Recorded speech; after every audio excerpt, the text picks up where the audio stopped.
Hello student, कैसे हो आप लोग? बढ़िया एकदम। So last class we discuss about the chapter number 12, class 12 physics, photoelectric effect. Photoelectric effect है ना। प्रीवियस वीडियो में मैंने बताया था कि फोटो इलेक्ट्रिक इफेक्ट क्या है और हम कौन सा चैप्टर पढ़ रहे हैं? Dual nature of radiation and matter. Radiation और मैटर, रेडिएशन मीन्स लाइट और मैटर मीन्स कोई ऑब्जेक्ट, चौक है, ब्लैक बोर्ड है, बुक है, ये सब मैटर है। तो मैटर और रेडिएशन के पास दो तरीके का नेचर रहता है, एक वेव नेचर रहता है और एक पार्टिकल नेचर रहता है।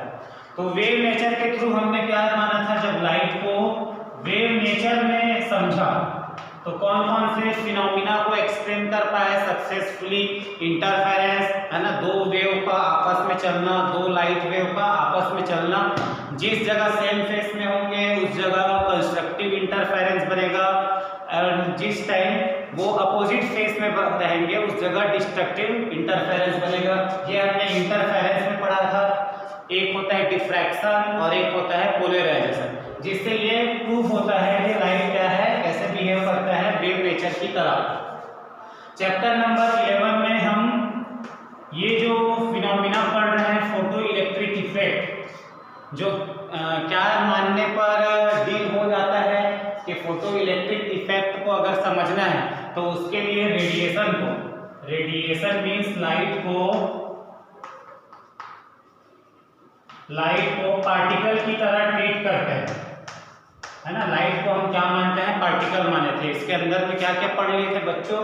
कि लाइट जो रेडिएशन है वो पार्टिकल से मिलकर बना है, which is called photon. Photon like quantum packets, wave packets and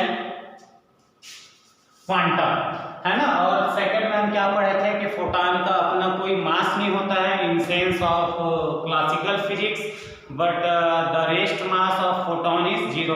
अगर फोटोन रेस्ट पोजीशन पर है तो उसका मास कितना होता है? जीरो होता है। फोटोन कौन सी स्पीड से चलता है बच्चों? लाइट की स्पीड से चलता है in air and vacuum.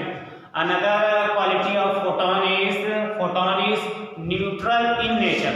Nature में फोटोन क्या रहते हैं? न्यूट्रल रहते हैं, ना पॉजिटिवली चार्ज रहते हैं ना निगेटिवली चार्ज रहते हैं। ओके। और एक चीज हमने ये भी पढ़ा था, यदि रेडिएशन की इंटेंसिटी को, लाइट की इंटेंसिटी को अगर हम हाई कर दें, हाई करने से होगा क्या? Number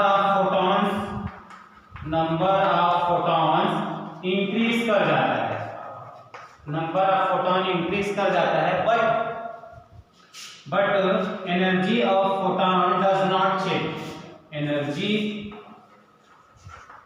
of photon remain unchanged। एक क्वालिटी ये पढ़े थे बच्चों, याद है?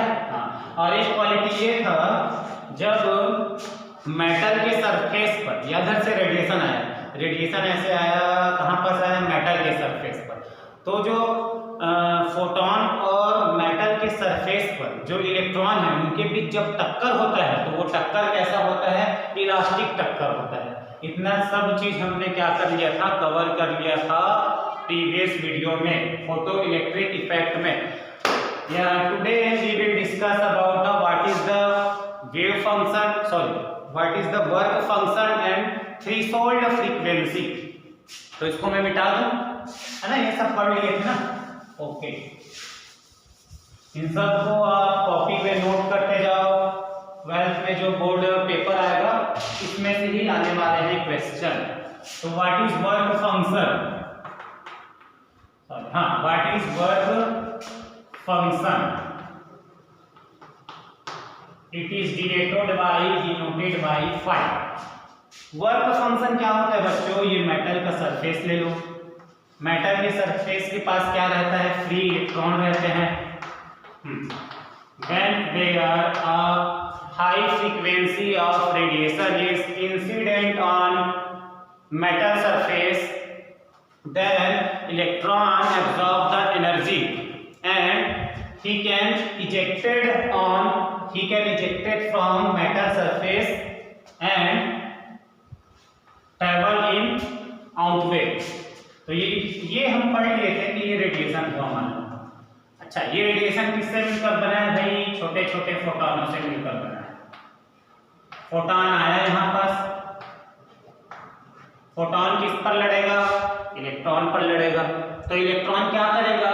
इस रेडिएशन के पास क्या रहती है? High energy. अब हाई एनर्जी मतलब क्या समझे कि इस रेडिएशन का जो फ्रीक्वेंसी होगा वो हाई होगा और इसका जो वेवलेंथ होगा वो लो होगा। इसी को तो बोलते हैं from E equal hc upon lambda, है ना। यहाँ से we can write E equal hf। Frequency ज्यादा तो एनर्जी ज्यादा, लैम्डा ज्यादा तो एनर्जी कम। तो आपको अगर हाई एनर्जी वाला रेडिएशन चाहिए तो उस रेडिएशन का फ्रीक्वेंसी इंक्रीज रहना चाहिए और वेवलेंथ क्या रहना चाहिए? डिक्रीज रहना चाहिए। अब ये यहाँ पास आकर लड़ा, इलेक्ट्रॉन क्या करेगा? इस एनर्जी को एब्जॉर्ब करेगा, इस एनर्जी को एब्जॉर्ब करेगा और यहाँ से वो क्या हो जाएगा? फिर मेटल के सरफेस से बाहर निकल जाता है। तो वर्क फंक्शन क्या है? Work function is a minimum amount of energy. एक फिक्स एनर्जी है ना, फाई क्या है? एक एनर्जी का फिक्स वैल्यू है कि इतना एनर्जी जब इस इलेक्ट्रॉन को मिलेगा तभी मेटल के सरफेस से वो बाहर आ पाएगा। So that is this required amount of energy is called work function. तो कैसे लिखेंगे बच्चों इसका definition? What is work function? The minimum amount of energy, the minimum amount of energy required eject an electron from metal surface is called work function. याद कर लो, यही याद हो जाएगा, रटने की जरूरत नहीं है ना। हमने क्या लिखा? जैसे मान लो वर्क फंक्शन की वैल्यू 500 रुपीज है। एक्चुअली जूल में आएगा यार, एनर्जी का यूनिट क्या होता है? जूल। समझने के लिए कि इलेक्ट्रॉन क्या चाहता है कि जब ये जो हाई एनर्जी वाला रेडिएशन यहाँ पास इंसिडेंट हुआ है तो जब इस इलेक्ट्रॉन के पास 500 रुपए का नोट होगा तभी वो इस मेटल के सरफेस को छोड़कर बाहर निकलेगा। आप इसको 100 रुपीज दे दो, 150 दे दो, 200 दे दो, 300 दे दो, 400 दे दो, ये नहीं निकल पाएगा भाई। इसके लिए वर्क फंक्शन कितना है? जब इसको 500 रुपए मिलेगा तभी इस मेटल के सरफेस को छोड़कर वो बाहर निकलेगा। तो ये 500 रुपए आपका क्या कहलाएगा? वर्क फंक्शन कहलाएगा। फील हुआ? एक्चुअल में फाई की एक वैल्यू होती है, अलग अलग मेटल के लिए अलग अलग होती है ना। तो phi is depend on metal surface. अलग अलग मेटल सरफेस के लिए फाई की वैल्यू अलग अलग होती है। बाई चांस अगर न्यूमेरिकल में आता है कि कॉपर के लिए, सीजियम के लिए या किसी अनदर मेटल के लिए, तो उसके लिए फाई की वैल्यू न्यूमेरिकल क्वेश्चन को सॉल्व करने के लिए फाई की वैल्यू आपको दे दिया रहेगा। सो डाउट मत रहना कि फाई की वैल्यू कैसे याद रखे करके। समझ में आ गया इतनी बात? चलिए ठीक है, ये हुआ फाई का कॉन्सेप्ट ना। एक चीज और देखते हैं, मतलब फाई क्या चीज है? फाई है वो एनर्जी कि उतना मिलना ही चाहिए इलेक्ट्रॉन को तभी वो मेटल के सरफेस से बाहर निकलेगा। अब एक चीज यहां पर समझते हैं, note, if we supply energy if we supply energy to electron of electron, हाँ, यदि हम इलेक्ट्रॉन को क्या एनर्जी देते हैं? यहाँ से देखिए, ये रेडिएशन आया मस्त, यहाँ पर इलेक्ट्रॉन बैठा हुआ है, हम उसको कितना एनर्जी देते हैं? E देते हैं। And E should be greater than work function. तो आपको क्या लगेगा? फाई क्या चीज है? Minimum amount of energy required eject an electron from metal surface, है ना। मेटल सरफेस से इलेक्ट्रॉन को निकलने के लिए मिनिमम अमाउंट ऑफ एनर्जी। अब मैंने इस इलेक्ट्रॉन को, जैसे हमने माना था 500 रुपये है मान लो, अब मैंने यहाँ से कितना उसको एनर्जी दे दिया, इस इलेक्ट्रॉन को एनर्जी मैंने दे दिया 700 रुपया। देखो ई बड़ा है किससे, ई बड़ा है किससे, 5 से, 700 है ना। तो क्या इलेक्ट्रॉन मेटल के सरफेस से सक्सेसफुली निकल जाएगा? आपका जवाब क्या रहेगा, सोचो। 5 क्या चीज है भैया, इतना कम से कम चाहिए, कितना चाहिए, 500 रुपया चाहिए। हमने दिया कितना है, 700 रुपया। इलेक्ट्रॉन को एनर्जी के रूप में कितना हमने दिया, 700 दिया। तो इस सीधा लग रहा है कि if E is greater than 5 then electrons should be ejected from metal surface, है ना। इलेक्ट्रॉन को निकल ही जाना चाहिए, क्यों, क्योंकि 700 रुपये मिल रहा है, उसको चाहिए मिनिमम 500। तो आपका आंसर क्या रहेगा कि हाँ ऑब्वियसली इलेक्ट्रॉन निकल जाएगा करके, but it is not necessary, है ना। बट ये जरूरत नहीं है, अभी दिखाते हैं कि ऐसा क्यों बोल रहा हूँ मैं। तो हम यहाँ पर लिखेंगे इलेक्ट्रॉन में कम आउट ऑफ सरफेस। कहने का मतलब गारंटी नहीं है बच्चों कि इसको 500 चाहिए था, हमने इसको 700 दिया, तो गारंटी अभी भी नहीं है कि ये इलेक्ट्रॉन मेटल के सरफेस को छोड़कर निकल जाएगा। अब जरा सोचो ऐसा क्यों हुआ होगा। आओ जरा यहाँ पर फील कराते हैं ना, यहाँ पास मैं फील कराता हूँ थोड़ा सा। अब जैसे कि ये हुआ कि मान लो ऐसा होगा तो नहीं, आप दे रहे हैं एग्जाम, आपको 100 में मिनिमम कितना मार्क्स चाहिए, 33 मार्क्स, 33 मार्क्स चाहिए पास होने के लिए। अब मैंने आप बस मस्त एक जगह टेबल में बैठे हो, मैंने चीट निकाल कर दे दिया। चीट क्या बोलते हो, वो जो छिपा कर ले जाते हैं छिपा कर ले जाते हैं। मैंने 33 नंबर का क्या दे दिया आपको, कागज में लिख कर आपकी जेब में डाल दिया कि आप देख कर लिख लो और पास हो जाओगे। तो गारंटी है कि आप पास हो जाओगे। आपको चाहिए 33 और मैंने 33 मार्क्स का आंसर चीट में लिखकर आपकी जेब में डाल दिया कि ये लो बच्चों एग्जाम में लिखो करके। वैसे दूंगा नहीं दूंगा नहीं ना, ये गलत बात है। तो 33 नंबर का मैंने आंसर शीट दे दिया, पीछे में जेब में डाल दिया, देख कर लिखो करके। क्या गारंटी है कि आप पास हो जाओगे?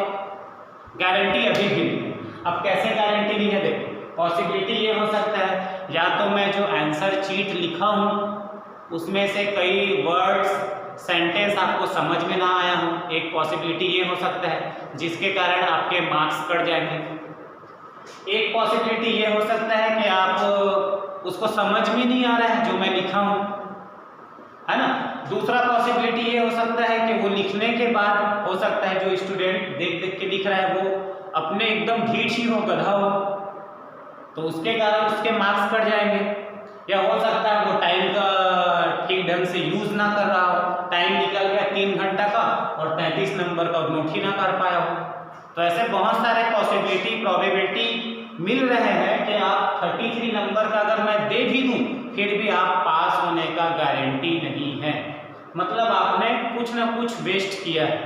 तो सिमिलरली हमने इसको दिया है 700 रुपया का नोट या 700 कैलोरी जूल, मैंने इसको एनर्जी दे दिया, इसको चाहिए कितना 500।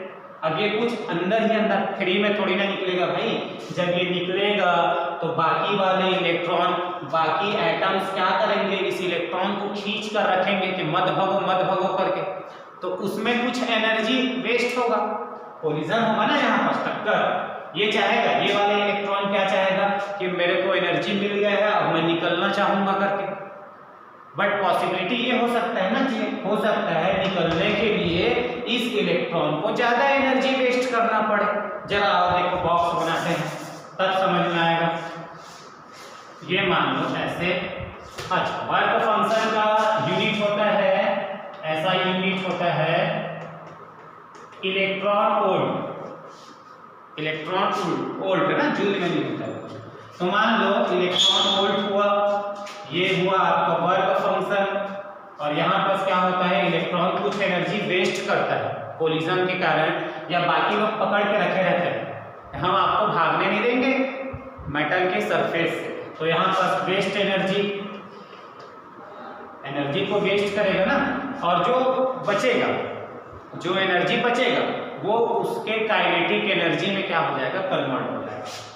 काइनेटिक एनर्जी समझते हो ना, उसके स्पीड के कारण, वेलोसिटी के कारण जो एनर्जी उसके पास रहेगा। तो जैसे देखो, मान लो मैंने इसको दिया 10 इलेक्ट्रॉन वोल्ट, और इस टाइम एग्जांपल के लिए मान लो कि फाई की वैल्यू क्या है, 2 इलेक्ट्रॉन वोल्ट। अब जूल नहीं बोलेंगे ना, फाई वर्क फंक्शन का ऐसा यूनिट क्या होता है, इलेक्ट्रॉन वोल्ट। हमने दिया है इस इलेक्ट्रॉन को कितना वोल्ट दिया, 10 electron volt. Minimum amount of energy कितना चाहिए, 2 इलेक्ट्रॉन वोल्ट। मतलब 2 अगर दे दिया मतलब इलेक्ट्रॉन निकल जाएगा, है ना, तो वो वर्क फंक्शन, तो ये 2 इलेक्ट्रॉन वोल्ट है। एग्जांपल समझते रहो ध्यान से। मैंने दिया पहले में 10 इलेक्ट्रॉन वोल्ट, 2 इलेक्ट्रॉन वोल्ट क्या है, वर्क फंक्शन इतना चाहिए ही, इलेक्ट्रॉन को निकलने के लिए इतना चाहिए ही। और मान लो इस टाइम पहला टाइम है कि इसने कोई वेस्ट नहीं किया, तो 2 तो उसमें वेस्ट हो गया, 10 मैंने दिया था, 2 उसके निकालने में लॉस हो गया, और इसने कुछ अलग से वेस्ट नहीं किया, तो इसका जो काइनेटिक एनर्जी होगा वो 8 इलेक्ट्रॉन वोल्ट हो जाएगा। मतलब दिस इज आइडियल पोजीशन। अब इन केस ऑफ सेकेंड देखो, अब मैं अभी भी 10 इलेक्ट्रॉन वोल्ट दे रहा हूँ, कितना दे रहा हूँ, 10 इलेक्ट्रॉन वोल्ट में दे रहा हूँ। फाई कितना है, वो तो सेम ही रहेगा, मेटल सेम है, मेटल सेम है तो वर्क फंक्शन भी सेम है। अब बट इस टाइम इलेक्ट्रॉन ने क्या किया, इस टाइम उसने कुछ एनर्जी वेस्ट कर दिया। कितना वेस्ट कर दिया, मान लो 3 इलेक्ट्रॉन वोल्ट उसने वेस्ट कर दिया, तो बचेगा कितना, 2 तो वर्क फंक्शन में लॉस हुआ, 3 अलग से वेस्ट हुआ।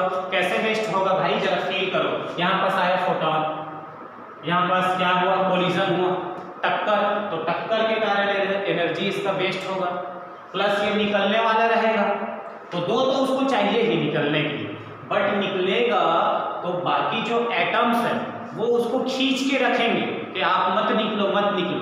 जो बॉर्डर पर है, जो बॉर्डर पे इलेक्ट्रॉन है वो तो आसानी से निकल जाएगा, लेकिन जो बीच में है यहाँ पास, उसको निकलने के लिए ज़्यादा एनर्जी चाहिए या अपनी कुछ एनर्जी वेस्ट करेगा। तो मान लो 2 इलेक्ट्रॉन वोल्ट तो उसका वर्क फंक्शन है, और अब इस इलेक्ट्रॉन को, यहाँ पास के इलेक्ट्रॉन को निकलने के लिए थोड़ा ज़्यादा एनर्जी वेस्ट करना पड़ेगा। कितना वेस्ट कर दिया, 3 इलेक्ट्रॉन वोल्ट, तो 2 3 5, 2 3 5 तो वेस्ट हो गया, बचा कितना, 5 इलेक्ट्रॉन वोल्ट।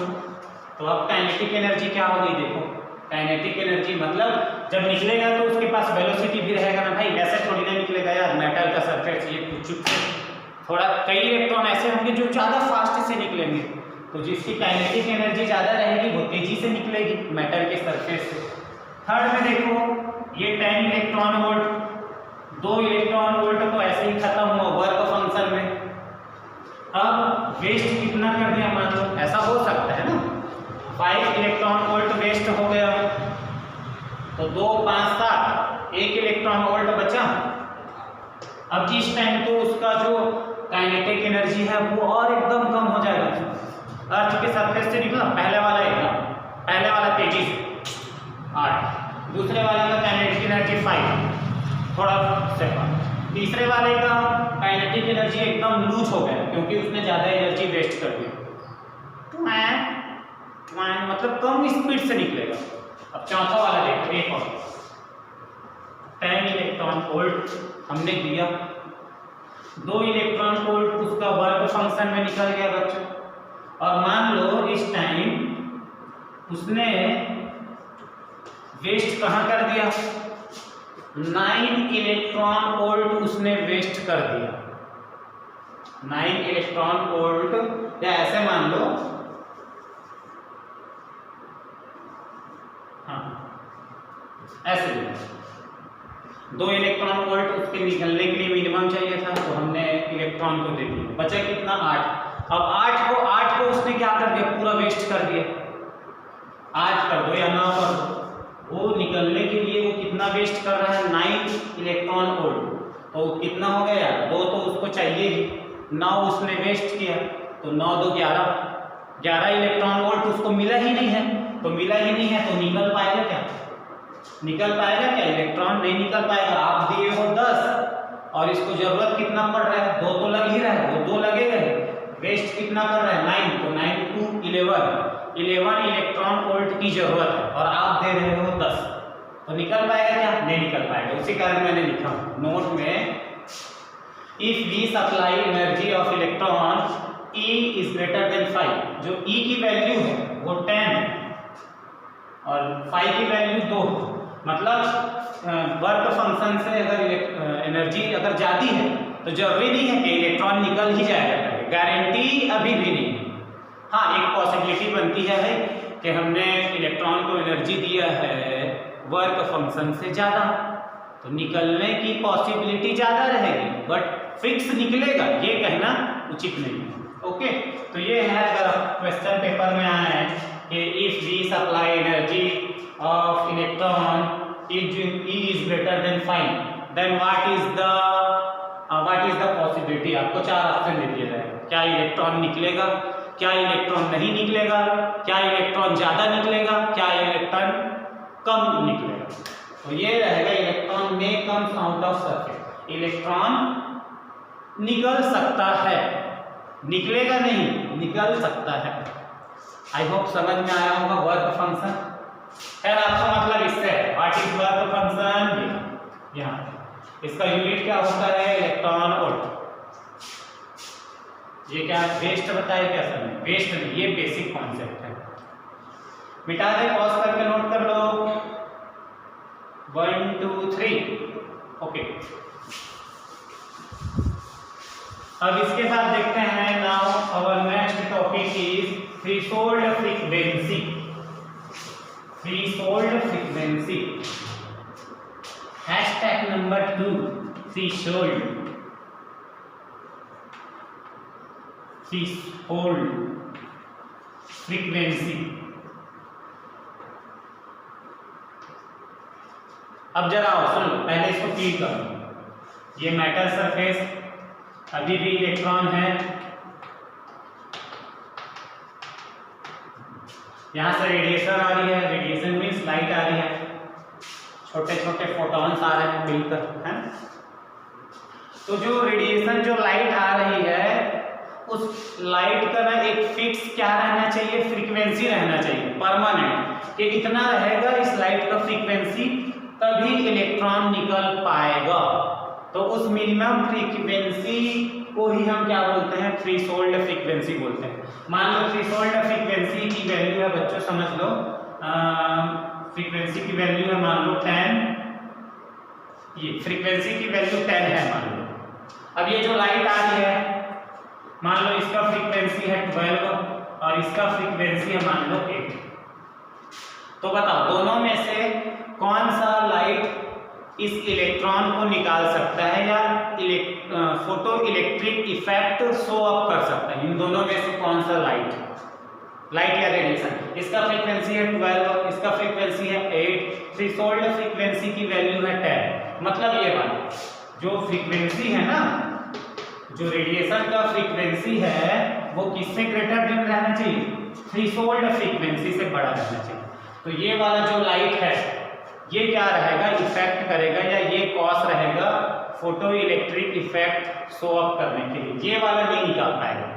तो ऐसा रेडिएशन जिसका फ्रीक्वेंसी कम से कम उतना रहना चाहिए ताकि फोटो इलेक्ट्रिक इफेक्ट का फिनोमिना हो सके, तो उस मिनिमम फ्रीक्वेंसी को ही हम बोलेंगे थ्रेशोल्ड फ्रीक्वेंसी। लिखेंगे कैसे? The minimum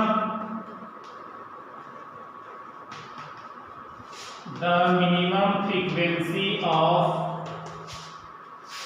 radiation, the minimum frequency of radiation on incident, ऐसे लिख लो, the minimum frequency of incident radiation, the minimum frequency of incident radiation which may cause photo electric effect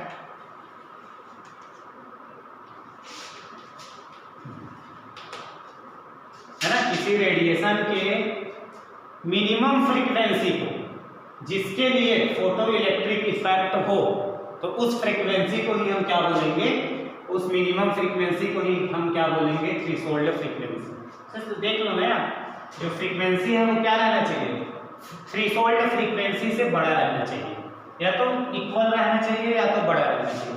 मान लो इस example के लिए threshold frequency की value threshold frequency की value 10 है, तो जितनी भी लाइट आ रही है उन सब का फ्रीक्वेंसी या तो 10 हो या तो 10 से बड़ा हो, तो इस मिनिमम फ्रीक्वेंसी को ही हम क्या बोलेंगे, threshold frequency. Is that clear? Okay, आओ जरा देख लेते हैं फ्रीक्वेंसी के केस में क्या होगा भाई, एफ नॉट एफ के जगह क्या लिख सकते हो, देखो एनर्जी एच सी, ये लिख सकते हैं,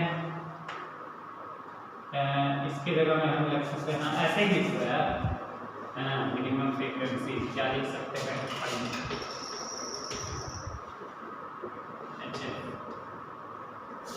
बस इतना लिख, वेयर एफ नॉट क्या है आपका, थ्रेशोल्ड फ्रीक्वेंसी है, थ्रेशोल्ड फ्रीक्वेंसी। तो आई होप वर्क फंक्शन और थ्रेशोल्ड फ्रीक्वेंसी क्या होता है दोनों समझ में आया होगा ना। वर्क फंक्शन क्या होता है, the minimum amount of energy required ejected an electron from matter surface is called work function. Okay, the SI unit of work function is 5 the SI unit of work function is electron volt. Okay, and the next topic is threshold frequency.